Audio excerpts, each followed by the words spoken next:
Hi friends, మన పురాణాలు ఇతిహాసాలు చూసుకుంటే చాలామంది చాలా వరాలు పొందారు. అయితే కొన్నిసార్లు వాళ్ళు పొందినటువంటి వరం వల్ల వాళ్ళే చాలా ఇబ్బందులు పడిన సందర్భాలు కూడా ఉన్నాయి. అటువంటి వరాలు ఏమిటో ఇప్పుడు చూసుకుందాం ఫ్రెండ్స్ ఈ వీడియో కనుక మీకు నచ్చినట్లయితే లైక్ చేయండి, కామెంట్ చేయండి. అదేవిధంగా మన ఛానల్లో వచ్చే మంచి కంటెంట్ని మిస్ అవ్వకుండా ఉండడానికి వెంటనే మన యొక్క ఛానల్ని సబ్స్క్రైబ్ చేయండి. ఫ్రెండ్స్, ఇక వీడియోలోకి వెళ్ళిపోతే, ఈ విధంగా వరాలు పొంది ఇబ్బంది పడిన వారిలో ముఖ్యంగా మనం చెప్పుకోవలసిన వారు కుంతీదేవికి బాల్యంలోనే ఒక మహర్షి ఆమెకు ఒక మంత్రం చెప్తాడు. ఈ మంత్రం వల్ల ఉపయోగం ఏంటంటే, ఆ మంత్రాన్ని మనసులో ఏ దేవుణ్ణి అయితే తలుసుకొని ఆమె ఆ మంత్రాన్ని జపిస్తుందో ఆ దేవుడే వచ్చి ఆమెకు ఒక సంతానాన్ని ఇస్తాడు. ఈ విధంగా అప్పుడు మంత్రాన్ని చెప్పిన తర్వాత ఆ మంత్రం పని చేస్తుందో చేయట్లేదో తెలుసుకోవడానికి ఆమె సూర్యదేవుని చూసి ఆ మంత్రాన్ని జపిస్తుంది. కానీ ఆ మంత్ర ప్రభావం వల్ల సూర్యదేవుడే ఆమె ముందు ప్రత్యక్షమై కర్ణుడు పుట్టడానికి కారణమవుతాడు.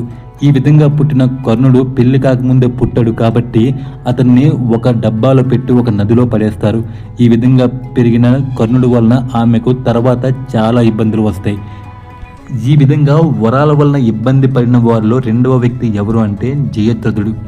ఈ జయద్రథుడు యొక్క కుమారుడే సైంధవుడు.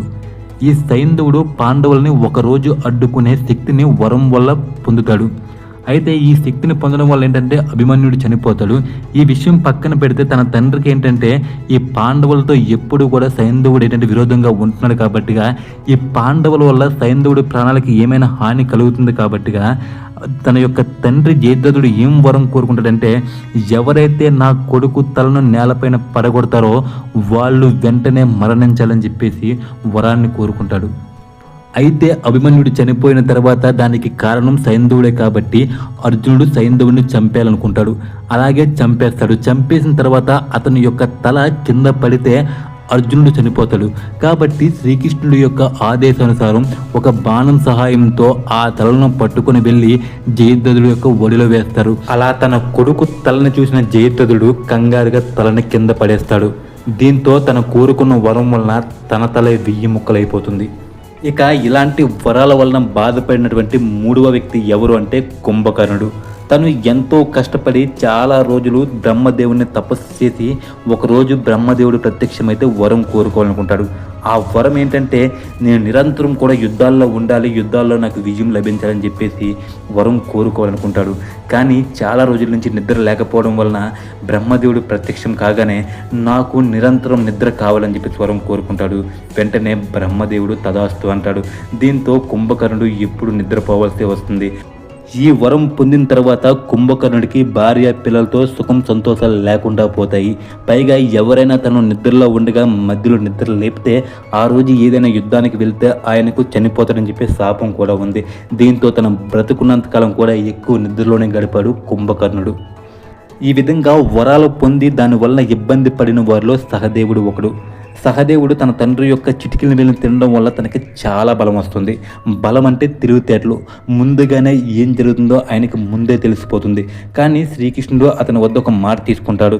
నువ్వు అందరికంటే చిన్నవాడివి, నీకు చాలా తెలివి ఉంది, కానీ ఎవరైనా నిన్ను అడిగితేనే నువ్వు చెప్పాలి, లేకపోతే నువ్వు బయటికి చెప్పకూడదని చెప్పేసి శ్రీకృష్ణుడు సహదేవుడి వద్ద మాట తీసుకుంటాడు. దానికి సహదేవుడు సరే అంటాడు. కానీ కురుక్షేత్ర యుద్ధంలో జరగబోయేది అన్నీ కూడా సహదేవుడికి ముందే తెలుసు. కానీ సహదేవుని ఎవరూ అడగరు, ఎందుకంటే అతను అందరికంటే చిన్నవాడు కాబట్టిగా. ఈ విధంగా జోదంలోని ధర్మరాజు ఓడిపోతాడని ముందే తెలుసు, కానీ సహదేవుని అడగరు. అదేవిధంగా అభిమన్యుడు చనిపోతాడని చెప్పేసి ముందే తెలుసు, కానీ సహదేవుని ఎవరు కూడా అడగరు.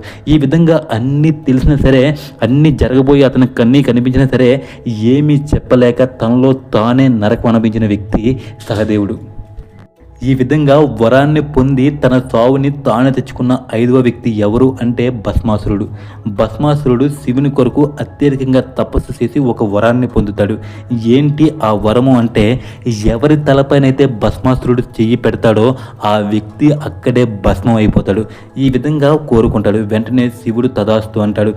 ఎప్పుడైతే శివుడు తదాస్తు అన్నాడో తన యొక్క వరాన్ని శివుడిపైనే మొదట ప్రయోగించాలనుకుంటాడు. ఈ విధంగా శివుణ్ణి వెంటపడుతూ ఉంటే శివుడు తప్పించుకుని పారిపోతాడు.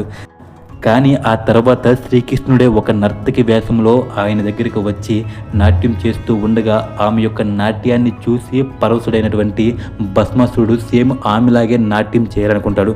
అలా నాట్యం చేసే భంగిమల్లో ఒక భంగిమైన తన తలపైన తానే చేయి పెట్టుకుంటాడు. ఎప్పుడైతే తన తలపైన తను చేయి పెట్టుకున్నాడో తాను భస్మం అయిపోతాడు. ఈ విధంగా తన చావుని తానే కొని తెచ్చుకున్నట్టు అవుతుంది ఈ భస్మాసురుడికి.